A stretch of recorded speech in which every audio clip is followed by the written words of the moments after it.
दोस्तों स्वागत है आपका आपके अपने ही चैनल 100% सिलेक्शन में। दोस्तों कैसे हैं आप?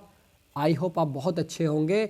इस चैनल के माध्यम से पॉलिटेक्निक सेकंड सेमेस्टर की बहुत शानदार क्लासेस चल रही हैं। अप्लाइड मैथ को बहुत ज़बरदस्त तरीके से कवर कराया जा रहा है और मैं समाकलन के 8 पार्ट को बना चुका हूँ और उसमें 2-3 टॉपिक को मैं कवर करा चुका हूँ। आज हम एक नए टॉपिक की शुरुआत कर रहे हैं जिसका नाम है निश्चित समाकलन। कि निश्चित समाकलन किस तरह किया जाता है, इसका बेसिक क्या है, क्या ये इजी होता है, क्या ये हार्ड होता है, इन प्रश्नों के आंसर मिलेंगे और किस तरह से क्वेश्चन होते हैं निश्चित समाकलन के, उनको भी कवर करा दिया जाएगा। और बहुत ज़बरदस्त तरीके से इस चैनल पर पढ़ाया जा रहा है, टॉपिक वाइज स्टडी कराई जा रही है। बस आप अपने नोटबुक में नोट करते चलिएगा। वैसे मैं पीडीएफ भी अपलोड कर रहा हूँ, नोट्स में इसलिए कह रहा हूँ ताकि आपकी थोड़ी बहुत प्रैक्टिस हो जाए, आप बिल्कुल भी मार ना खाएं अपने एग्ज़ाम में। अगर आप मेरे चैनल से पढ़ते हैं तो डेफिनेटली आप अपने एग्ज़ाम में बहुत अच्छा प्रदर्शन कर जाएंगे, ये मेरी गारंटी है। चलिए दोस्त, इस वीडियो की शुरुआत करते हैं। ज़्यादा बात ना करते हुए फटाफट अंदाज में इंटीग्रेशन निश्चित समाकलन किस तरह करते हैं आइए देखते हैं। पहले इसके थोड़े से बेसिक नॉलेज ले लेते हैं किस तरह से इस क्वेश्चन को लगाया जाता है। यदि समाकलन में ध्यान से देखिएगा, यदि समाकलन में इंटीग्रेशन लिमिट a से लेके b f(x) dx का रूप हो, अगर इस तरह का रूप हो तो इसे निश्चित समाकलन कहते हैं। ये बात आप याद रखेंगे। जहाँ ये हमारा a है और b, a और b जहाँ है ये हमारी क्या है, समाकलन की सीमाएं कहलाती हैं। ये बात आपको अच्छे से पता होगा, मुझे पूरी उम्मीद है। जहाँ हमारी ये a और b है ये समाकलन की सीमाएं कहलाती हैं, ठीक है।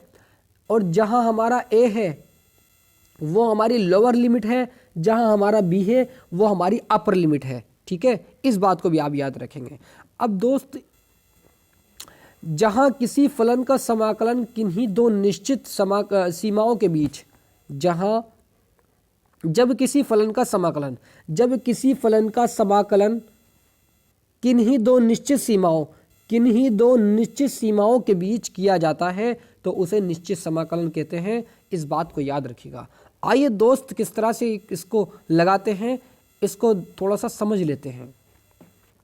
यहाँ देखिएगा, इंटीग्रेशन a से b तक इसकी लिमिट है इंटू f(x) dx, ठीक है, बिल्कुल ठीक है जी। ये फॉर्मूला आपको हमेशा याद रखना है जो मैं बताने जा रहा हूँ। जहाँ हमारा x है, पहले हम अपर लिमिट को पुट करेंगे, बाद में माइनस लगा करके यानी a लिमिट को हम पुट करेंगे, ठीक है। किस तरह करेंगे, सबसे पहले हमने इसका इंटीग्रेशन किया, इसको हम भूल गए अभी, पहले हमें नहीं पता कि यहाँ पर क्या लगा हुआ है, बस खाली हम जो हमारा फलन दिया हुआ है हम उसका इंटीग्रेशन कर रहे हैं। तो हमने उसका इंटीग्रेशन किया, f(x) आ गया, ब्रैकेट लगा करके लिमिट वैसे ही पुट कर देंगे, यानी a से लेके b तक, राइट। यहाँ तक क्लियर है, बिल्कुल क्लियर होना चाहिए। अब बस थोड़ा सा स्टेप इसका ये है कि जहाँ हमारा x दिख रहा है पहले हम अपर लिमिट को पुट करेंगे, जैसे कि आप देख रहे हैं x की जगह माइनस बीच में लगा करके, बाद में हम a लिमिट को पुट करेंगे जहाँ पर हमारा x है, जैसे कि आप देख रहे हैं। बस इसका सिंपली यही फार्मूला है, यही फिर इसका फंडा है, ठीक है। ये बात आप याद रखेंगे। आइए दोस्तों क्वेश्चन की तरफ चलते हैं और अच्छे से समझ आएगा।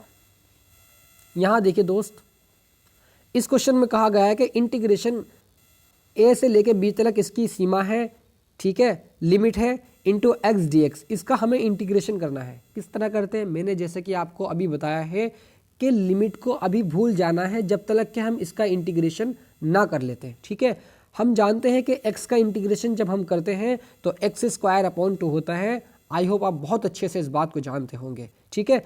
अब हमने ब्रैकेट लगा दिया, जिस तरह से लिमिट लगी हुई है, अपर लिमिट लोअर लिमिट, तो उसको हम उस तरह से पुट कर देंगे। यहाँ तक क्लियर। अब देखिए दोस्त, यहाँ पर 1/2 जो दिख रहा है, यहाँ पर 1/2 जो दिख रहा है, इसको हम बाहर रखेंगे ब्रैकेट में करके x², मतलब हमने जो अचर पद था हमने उसको बाहर निकाल दिया, ब्रैकेट में चर को रखा हमने x² और a से लेके b तक इसकी लिमिट है। यहाँ तक भी क्लियर होना चाहिए। अब इसका नेक्स्ट स्टेप ये है दोस्त, 1/2 तो अपनी ही जगह, ठीक है। अब जहाँ हमारा x नज़र आ रहा है इस फंक्शन में, वहाँ हमें पहले अपर लिमिट पुट करनी है, जहाँ पर हमारा माइनस बीच में लगा करके जहाँ x है वहाँ पर लोअर लिमिट पुट करनी है, ठीक है। तो हमने यहाँ पर x की जगह जैसे ही b रखा तो b स्क्वायर हो गया, माइनस बीच में लगाया हमने, जहाँ हमने x देखा माइनस लगा करके a रख दिया, यानी a स्क्वायर हो गया। बस यही इसका आंसर है। आई होप दोस्तों ये क्वेश्चन आपको समझ आ गया होगा। नेक्स्ट क्वेश्चन की तरफ चलते हैं। एक दफ़े इसको मैं और एक्सप्लेन कर देता हूँ ताकि कोई कन्फ्यूज़न ना हो। पहले क्वेश्चन को 2 दफ़े एक्सप्लेन इसलिए करता हूँ, आने वाले क्वेश्चन को आप अच्छे तरीके से समझ पाएँ, ठीक है। तो बिल्कुल ठीक है जी। अब दोस्त देखिए यहाँ पर इंटीग्रेशन a से लेके b तक लिमिट दी हुई है इंटू एक्स डी एक्स, इसका इंटीग्रेशन करना है, ठीक है। और निश्चित समाकलन करना है, निश्चित इंटीग्रेशन करना है। इसका किस तरह करते हैं, सबसे पहले हम इसको भूल जाएंगे, हमें नहीं पता यहाँ पर क्या लिखा हुआ है, हमें सिर्फ ये देखना है कि यहाँ पर x लिखा हुआ है और dx, हम तो x का इंटीग्रेशन कर रहे हैं, x का समाकलन कर रहे हैं। तो x का समाकलन होता है एक्स स्क्वायर अपॉन 2, ब्रैकेट में इसको बंद किया, a से लेके b तक लिमिट लगा दी, राइट। 1/2 को बाहर रखा, अब जहाँ हमारा एक्स स्क्वायर और a से लेके b तक लिमिट लगा दी, 1/2 बाहर रखा। हालांकि मैं इसको यहाँ भी सॉल्व कर सकता था, लेकिन मैंने नहीं किया ताकि आपको अच्छे से समझ आ जाए। अब जहाँ हमारा x लिखा हुआ है वहाँ पर हम पहले b पुट करेंगे, b लिमिट माइनस बीच में लगा करके जहाँ x है वहाँ पर a लिमिट पुट करेंगे, तो b square minus a square, यही इसका आंसर है। आई होप दोस्त अब बहुत अच्छे से आपको समझ आ गया होगा। नेक्स्ट क्वेश्चन की तरफ चलते हैं, देखते हैं इस क्वेश्चन में क्या कहा गया है। इस क्वेश्चन में कहा गया है कि इंटीग्रेशन 0 से इसकी 5 तक लिमिट है, x+1 dx का मान ज्ञात कीजिए। इसका मान हमसे पूछा गया है। वही स्टेप बिल्कुल, सबसे पहले तो क्या करना है, अगर हमें मान लीजिए कि हमें इस तरह का फंक्शन दिया हुआ है तो हम सबसे पहले इसको अलग अलग कर लेंगे।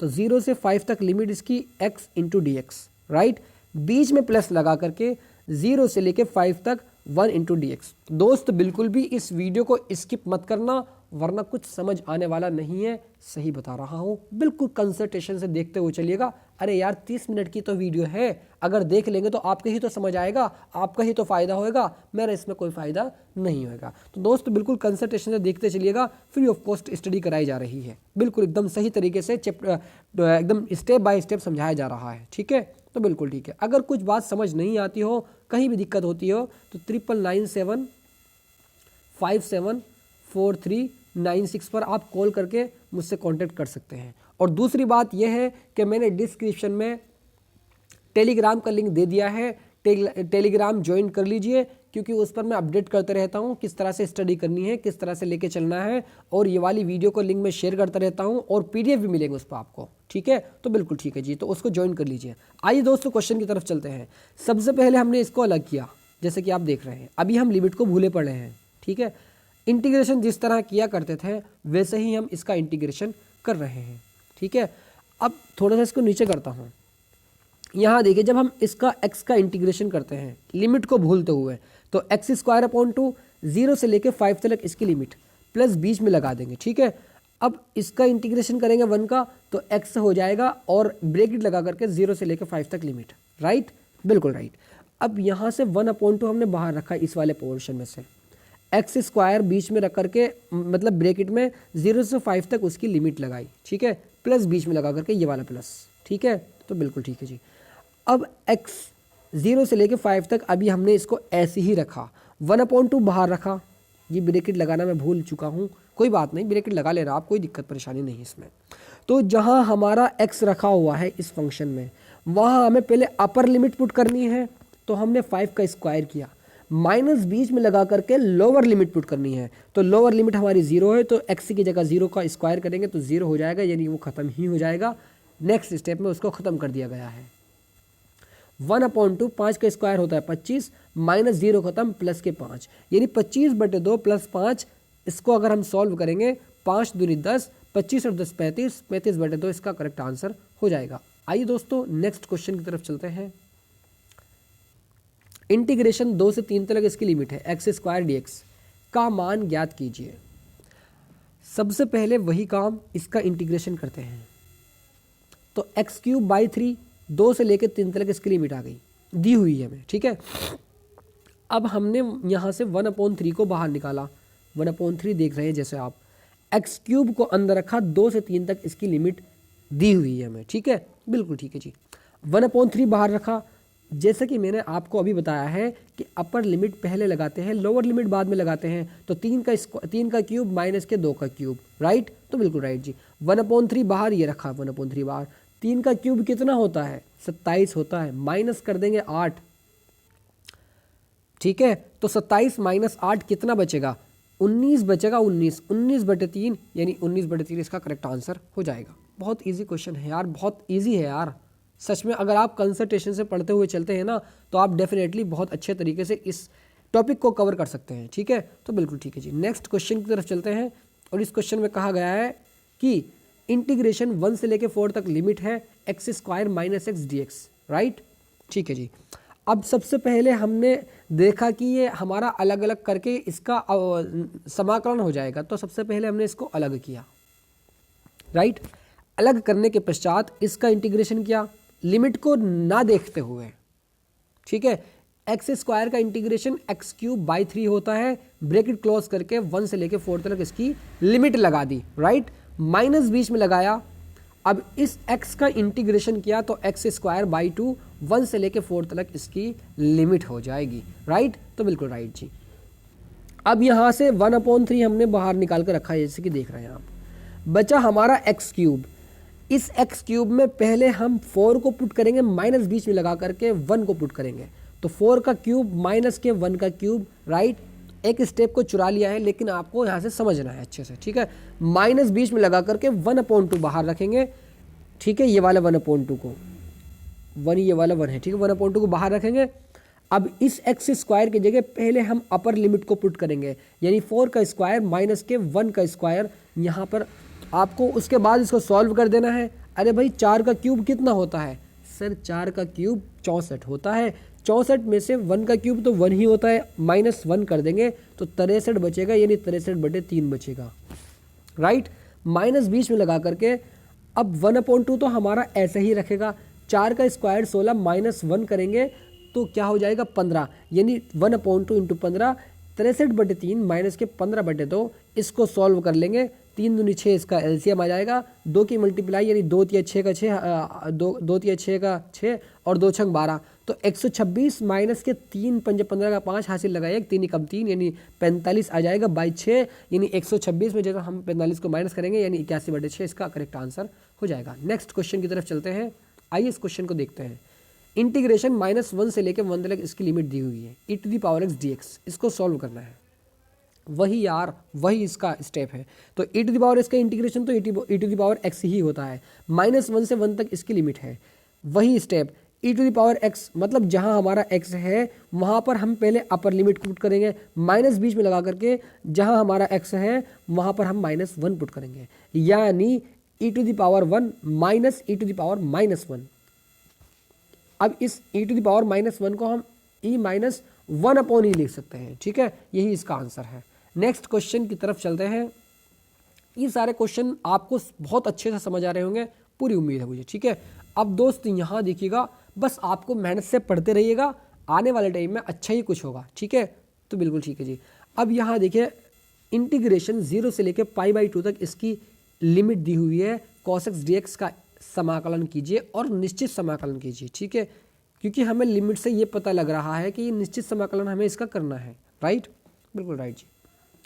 अब हम जानते हैं कि साइन x का जो इंटीग्रेशन होता है cos x का जो इंटीग्रेशन होता है वो साइन x होता है, राइट।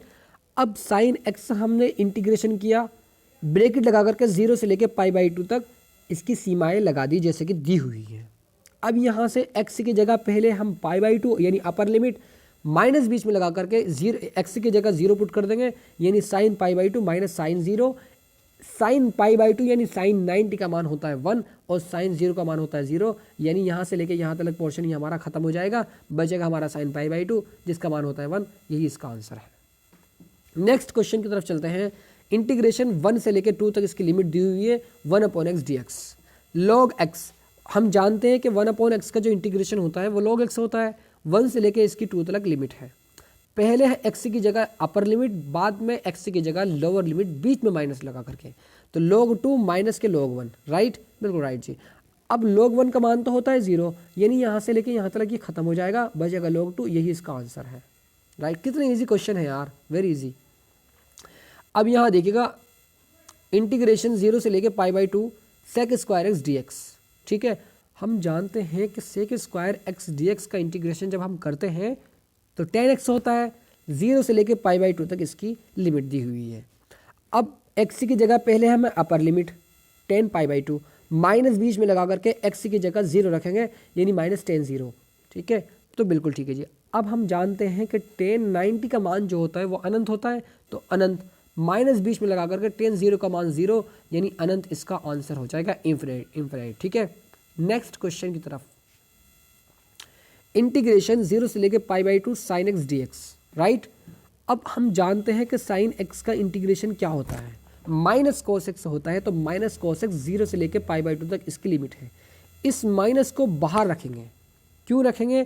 क्योंकि हमें पहले x की जगह ये पुट करनी है, फिर माइनस बीच में लगा करके ये पुट करनी है, इसलिए थोड़ा सा कन्फ्यूजन हो सकती है, इसलिए हमने माइनस बाहर रखा। तो cos π/2 माइनस के cos 0, माइनस बाहर 0 -1 कैसे आया? अरे cos 90 का मान होता है 0, माइनस बीच में लगाया, cos 0 का मान होता है 1, तो -1 आ जाएगा। ये वाला 1, ये वाला माइनस इस वाले माइनस को क्या कर देगा? प्लस कर देगा, तो 1 इसका आंसर आ जाएगा। आई होप ये सारे क्वेश्चन समझ आ रहे होंगे, मुझे पूरी उम्मीद है, ठीक है। तो नेक्स्ट क्वेश्चन की तरफ दोस्त, यहाँ पर दिया हुआ है हमें इंटीग्रेशन 0 से पाई तक और sin 3x dx। किस तरह से इसको सॉल्व करेंगे?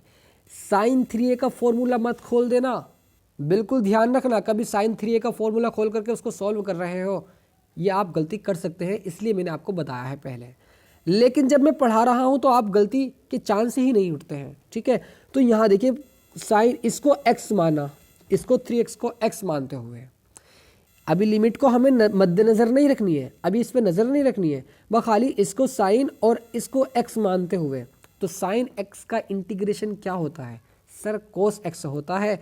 तो माइनस cos x होता है, तो माइनस cos 3x/3।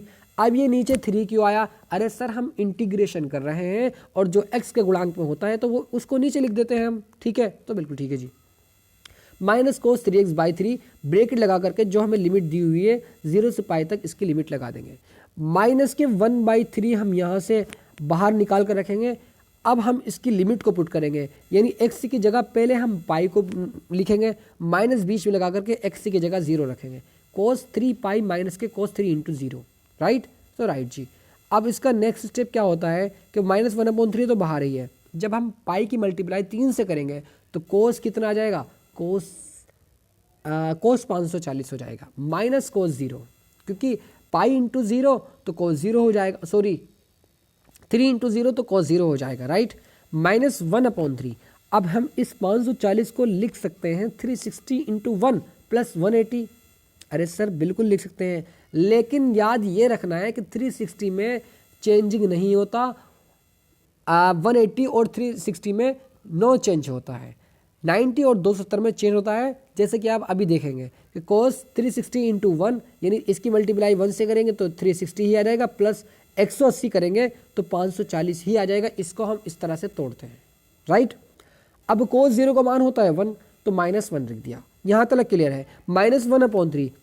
अब यहाँ देखिएगा दोस्त, 360 plus theta cos theta 180, cos 180 आ जाएगा -1, ठीक है। तो बिल्कुल ठीक है जी। और -1 हमारा ऐसे चलता रहेगा, ये वाला भी -1/3 बाहर।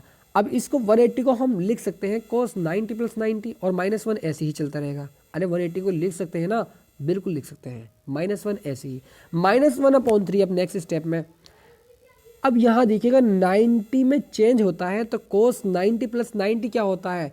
sin 90 होता है। लेकिन 180, 90 और 180 के बीच में जो हमारा cos होता है ना, ये वाला cos जो होता है वो माइनस में होता है, यानी सेकंड क्वाड्रेंट में sin cosec हमारे प्लस के होते हैं, वरना बाकी सब माइनस के होते हैं। तो यहाँ पर cos भी माइनस का होगा, तो यहाँ पर हमने माइनस लगा दिया, और sin 90, क्योंकि cos 90 + 90 sin 90 भाई चेंज होएगा, और -1 ऐसे ही चलता रहेगा, राइट। यहाँ तक क्लियर होना चाहिए। अब -1/3 तो बाहर ही, माइनस sin 90, sin 90 का मान क्या होता है? 1 होता है, तो -1 आ जाएगा, और -1 ये चल ही रहा है। अब -1 और -1 -2 हो जाएगा, यानी -1/3 इंटू -2। जैसे ही इस माइनस की मल्टीप्लाई माइनस में करेंगे तो 2/3 इसका करेक्ट आंसर निकल करके आ जाएगा। अब दोस्त नेक्स्ट क्वेश्चन की तरफ चलते हैं, थोड़ा सा लेवल का क्वेश्चन लेते हैं। आई होप दोस्त ये इसके बेसिक बहुत अच्छे से समझ आ रहा होगा, ये वाले क्वेश्चन भी आपको अच्छे से समझ आएगा, उम्मीद है मुझे। इंटीग्रेशन 0 से π/4 10 स्क्वायर एक्स dx, इसका मान हमसे पूछा गया है। तो सबसे पहले वही काम करना है। अभी हम जानते हैं कि 10 स्क्वायर एक्स का इंटीग्रेशन नहीं होता है सर, तो इसको किस तरह से हम करेंगे? तो यहाँ देखिएगा दोस्त, इस 10 स्क्वायर एक्स को हम लिख सकते हैं सेक स्क्वायर एक्स -1, बिल्कुल लिख सकते हैं सर, dx। अब नेक्स्ट स्टेप में अभी हमारी लिमिट को नहीं देखना है, 0 से π/4 इसकी लिमिट चल रही है ऐसी, तो सेक स्क्वायर एक्स को अलग किया, माइनस इस 1 को हमने अलग किया dx। यहाँ तक क्लियर? बिल्कुल क्लियर। अब हम जानते हैं कि सेक स्क्वायर एक्स का जो इंटीग्रेशन होता है वो हमारा 10x होता है, तो 10x जैसे ही हमने इंटीग्रेशन किया, ब्रैकेट लगा करके 0 से π/4 लिमिट लगा दी जो हमें दी हुई है, माइनस बीच में लगाया ये वाला माइनस, राइट। अब इस 1 का जो इंटीग्रेशन करते हैं तो x होता है, तो ब्रैकेट में x 0 से लेके π/4 तक इसकी लिमिट, राइट, बिल्कुल राइट। अब मैंने आपको अभी ये बताया था कि पहले हम x की जगह अपर लिमिट इंटीग्रेशन करने के तुरंत बाद पहले हम अपर लिमिट को पुट करेंगे x की जगह, माइनस भाई 10 π/4 मतलब 45 ही होता है, तो 10 45 माइनस के 10 0, राइट, एक दफ़े उसके बाद में 0 माइनस लगा करके, माइनस इस x की जगह हम पुट करेंगे पहले π/4, ये π/4, माइनस इस x की जगह 0 पुट करेंगे, 0 आ जाएगा। 10 π/4 माइनस के π/4 ही बचेगा, क्यों बचेगा? 10 0 का मान 0, यानी यहाँ से लेके यहाँ तक ये हमारा ख़त्म, ये हमारा ख़त्म, माइनस π/4 10 π/4, 45 को π/4 लिखा हमने, ठीक है, माइनस π/4, तो 10 45 का मान तो होता है 1, माइनस π/4। अब यहाँ देखिए दोस्त, इस 4 की मल्टीप्लाई इसमें करेंगे, 4 माइनस π/4, इसका यही आंसर है। आई होप दोस्त ये क्वेश्चन भी समझ आ गया होगा। एक क्वेश्चन और देखिएगा, यहाँ देखिए तो इंटीग्रेशन 0 से 1 तक इसकी लिमिट दी हुई है 1 minus x upon 1 plus x dx, right, बिल्कुल राइट। अब यहाँ पर इसको हम किस तरह से इसका इंटीग्रेशन करें कि हम इंटीग्रेशन करने के पश्चात उसकी लिमिट को पुट करें और उसका निश्चित समाकलन करें। किस तरह करेंगे, ज़रा दिमाग लगाइएगा, थोड़ा सा दिमाग अगर आप लगाएं यहाँ पर, तो हम यहाँ पर -1 + 1 कर सकते हैं ना, बिल्कुल कर सकते हैं। अरे काटेंगे यही आ जाएगा ना, तो बिल्कुल कर सकते हैं। -1 + 1 किया अपॉन 1 + x, क्यों किया ऐसा? नेक्स्ट स्टेप में इस बात को समझ आएगा। थोड़ा सा इसको नीचे करता हूँ ऐसे। अब यहाँ पर देखना है कि ये वाला 1 और ये वाला 1 क्या हो जाएगा, 2 हो जाएगा, तो 2 लिख दिया हमने, राइट।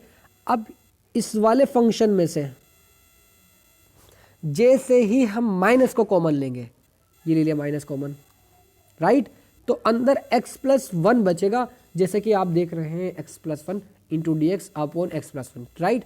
अब सिंपली ये सॉल्व हो गया। अरे कहाँ हो गया सर सॉल्व? अरे मैं कहता हूँ ये सॉल्व हो गया है, बस इसको अलग करेंगे, माइनस बीच में लगा करके इसको इस तरह करेंगे, ठीक, तो बिल्कुल ठीक है जी।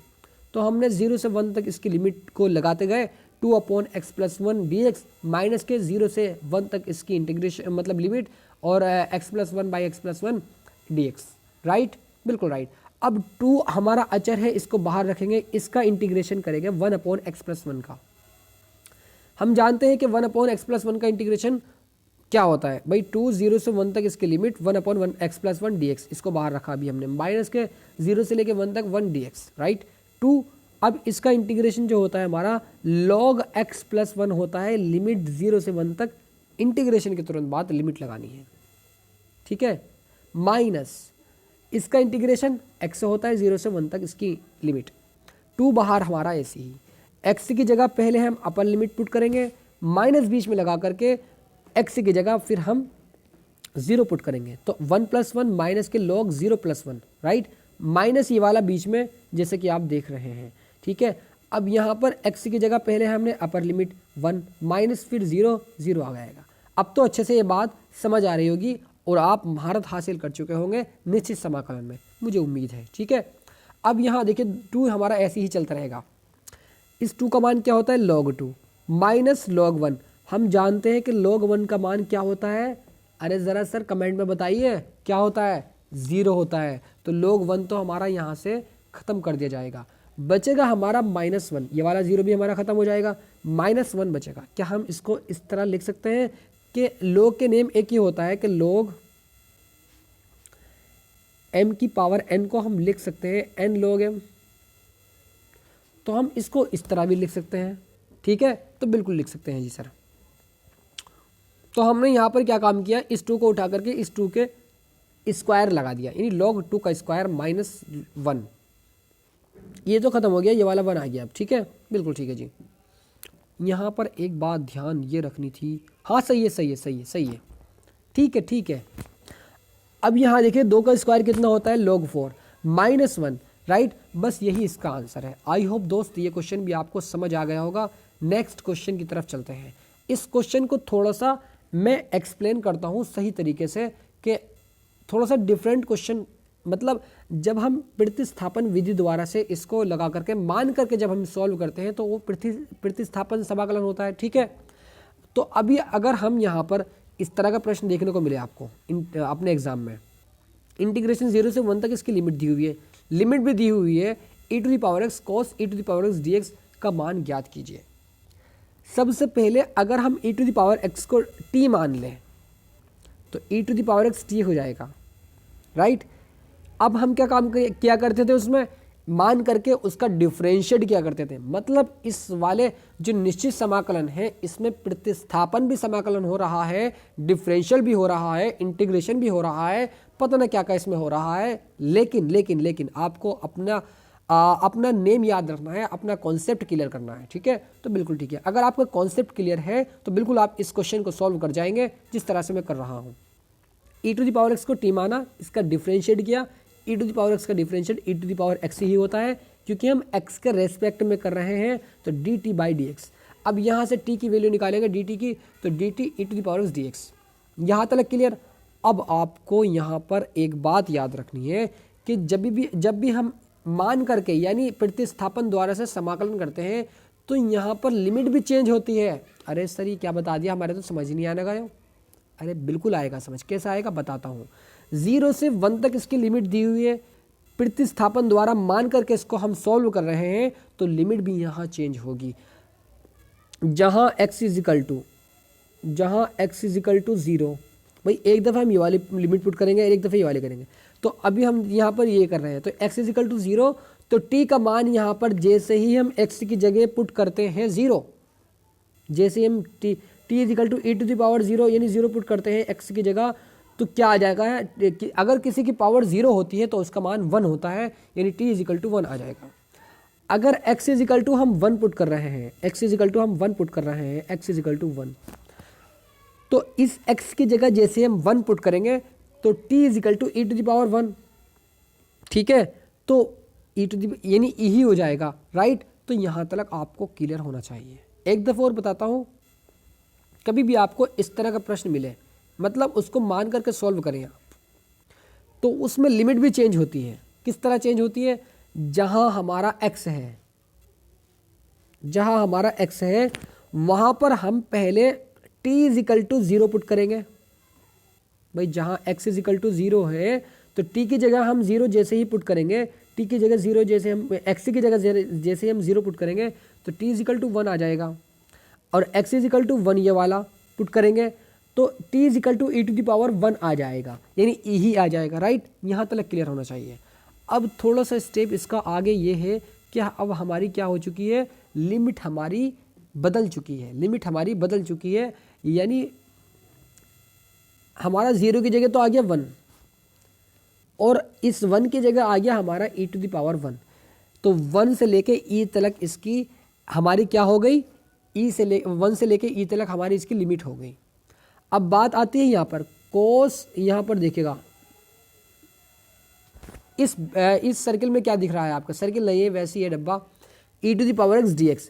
e⁻x dx की जगह अभी हमें क्या रखना है, e⁻x dx, dt रखना है, dt रख दिया हमने, बचा cos, और e⁻x को हमने t माना तो cos t हो जाएगा इंटू dt।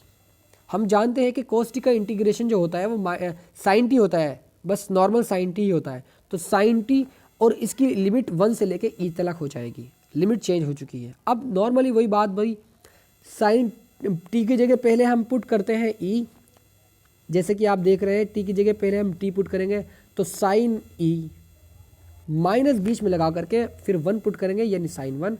बस यही इसका आंसर है। आई होप दोस्त ये क्वेश्चन भी आपको बहुत अच्छे से समझ आ गया होगा। नेक्स्ट क्वेश्चन की तरफ चलते हैं, इसको भी सॉल्व करते हैं। तो 0 से लेके इस इंटीग्रेशन 0 से अनंत तक इसकी लिमिट दी हुई है।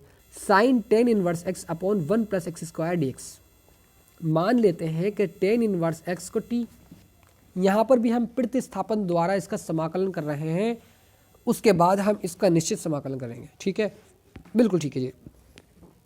तो जैसे ही हम इसका यहाँ पर डिफरेंशियल करते हैं टेन इनवर्स एक्स का, हम जानते हैं कि टेन इनवर्स एक्स का जो डिफरेंशियल होता है 1/1 प्लस एक्स स्क्वायर होता है। ठीक है, क्योंकि हम x के रेस्पेक्ट में कर रहे हैं तो dt बाई डी एक्स आ जाएगा। राइट, अब यहाँ से हम dt की वैल्यू निकालते हैं तो dt is equal to 1/1 plus X square D x.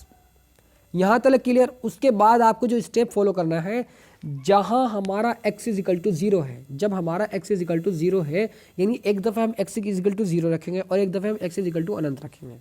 तो अभी हम फिलहाल यहाँ पर x इज इक्वल टू 0 देख रहे हैं, x इज इक्वल टू 0, तो t is equal to 10 inverse 0 यानी 10 इनवर्स, सॉरी यहाँ पर x भी है, x भी है। ठीक है, तो इस x की जगह हम पहले पुट करते हैं 0। जैसे ही 10 इनवर्स 0 पुट करेंगे तो 10 इनवर्स 0 मतलब क्या हो जाएगा 1/10 0, और 10 0 का मान होता है 1, सॉरी 0 होता है तो 0 ही आ जाएगा। राइट, तो बिल्कुल राइट जी। अब t is equal to 10 inverse infinite.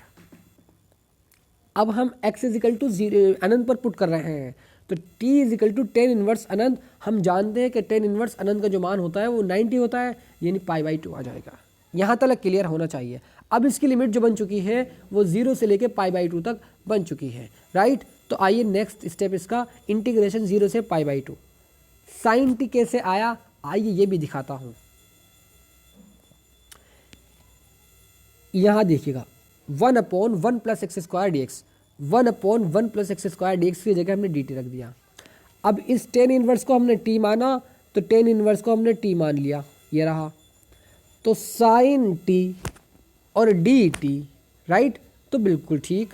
तो यहाँ पर आ गया हमारा 0 से π/2 तक लिमिट आ गई, चेंज हो गई, साइन टी dt आ गया। अब हम जानते हैं नॉर्मली कि साइन टी का जो इंटीग्रेशन होता है वो माइनस कोस एक्स होता है, तो माइनस कोस टी ब्रैकेट लगा करके 0 से π/2 तक इसकी लिमिट, माइनस को बाहर रखते हुए एक दफ़े इस t की जगह π/2 पुट करेंगे अपर लिमिट, माइनस बीच में लगा करके फिर 0 पुट करेंगे तो माइनस कोस 0, माइनस बाहर लगा करके हम जानते हैं कि कोस 90 का मान जो होता है वो हमारा 0 होता है, तो 0 पुट किया हमने और माइनस बीच में लगाया। कोस 0 का मान क्या होता है 1 होता है तो 1 लगा दिया।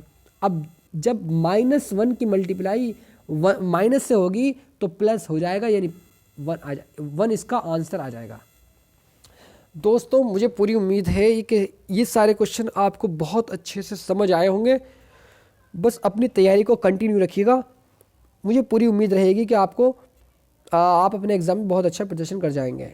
बहुत ज़्यादा कॉन्फिडेंस के साथ, बहुत ज़्यादा जिम्मेदारी के साथ अपने क्लास को कराया जा रहा है, बशर्ते है कि आप पॉजिटिव वे में मेरी बातों को लें, निगेटिव वे में मेरी बातों को ना लें। ठीक है, तो बिल्कुल ठीक है जी दोस्त, मिलते हैं नेक्स्ट वीडियो में।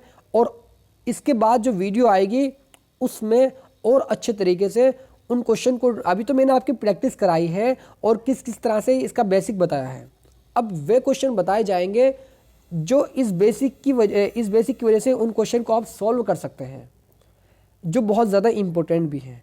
ठीक है, तो मिलते हैं दोस्तों नेक्स्ट वीडियो में। God bless you.